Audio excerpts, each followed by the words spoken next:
All right, so here we're going to go over student groups versus student sections.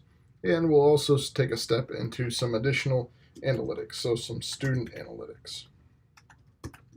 So the first thing we're going to do is we're going to look at students versus, or sections versus groups. So if you go to people, you can see that you have people logged in. These people can be logged in specific sections, and they can be in specific groups. In order to get a student into a section, you're going to go to your settings, and you're going to add a section name. So here, you get to add a section name. You can call it whatever you want. Then back over here is where you can put students in sections, and you can put them in groups right here. So let's say this student right here, I would like to change the section they're in. So I'm going to edit sections. I'll go in here and type in a different section. So we'll put them in Canvas training, and we can take them out of Southeast Polk. So that's where you can edit the sections that they're in. And if you want to edit what group they're in, so in here, this group is just group 1. I can put group 1, I can put this student in group 1.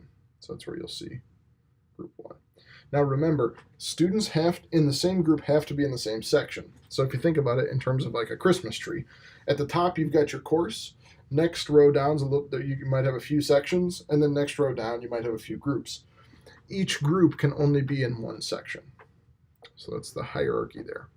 As far as student analytics go, so you're going to get that from here.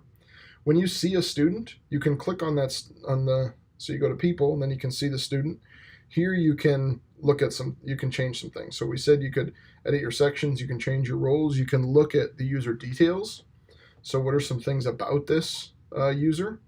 Over here you have access to analytics, or what they've been accessing, how they've been interacting, if you want to send them a message, or if you want to see their grades. You have all that stuff right there.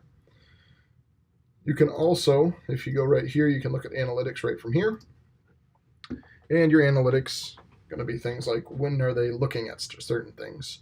Are they communicating with others? Are they submitting assignments on time? Things like that. So that's students in sections, students in groups, and some student analytics stuff.